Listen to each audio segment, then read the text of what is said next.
Saudi Prince আগেই ইরানকে সতর্ক করেছিল চুক্তি না করলে দেশটিতে শুরু হবে সামরিক হামলা। এপ্রিল মাসে তেহরানের গোপন কক্ষে সৌদির বাদশাহ ঘনিষ্ঠ প্রতিনিধি হয়ে প্রিন্স খালিদ বিন সালমান এক বৈঠকে বসেন।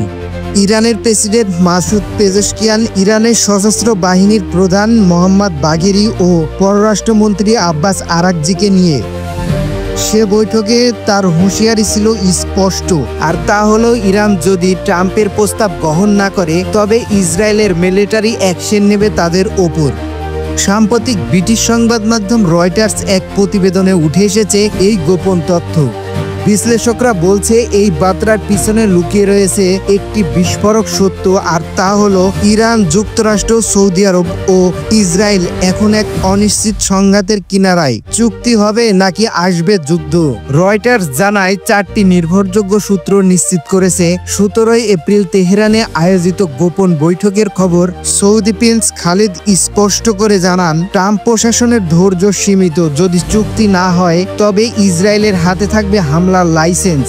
আর এই হুঁশিয়ারি শুধু সৌদি মতামত নয়, বরং এটি ছিল বাদশাহ সালমানের সরাসরি বার্তা। একই সঙ্গে প্রিন্স খালিদ বিন জানিয়ে দেন, চুক্তি করার মানেই এই নয় যে ইরান ক্ষতিগ্রস্ত হবে, বরং এই চুক্তি হয়তো ইরানকে বাঁচাতে পারবে ভবিষ্যতের বিপদ থেকে। কিন্তু ইরান কোনোভাবেই যেন ভীত নয়। সূত্র মতে প্রেসিডেন্ট পেজেশকিয়ান ঠান্ডা গলায় এর জবাব দেন, ইরান চুক্তিতে আগ্রহী, তবে নিজেদের অধিকার বিকিয়ে দিয়ে নয়। এছাড়াও পররাষ্ট্রমন্ত্রীর মুখপাত্র ইসমাইল বাঘাই বলেন, পরমাণু সমৃদ্ধ কর্মসূচি আলোচনার বস্তু নয়, বরং এটা তাদের সার্বভৌম অধিকার। তবে প্রিন্স সতর্ক বার্তা কিংবা যুক্তরাষ্ট্র ও ইসরায়েলের হুমকি ও চাপের মধ্যে ইরান তার অবস্থানে এখনো অনড়।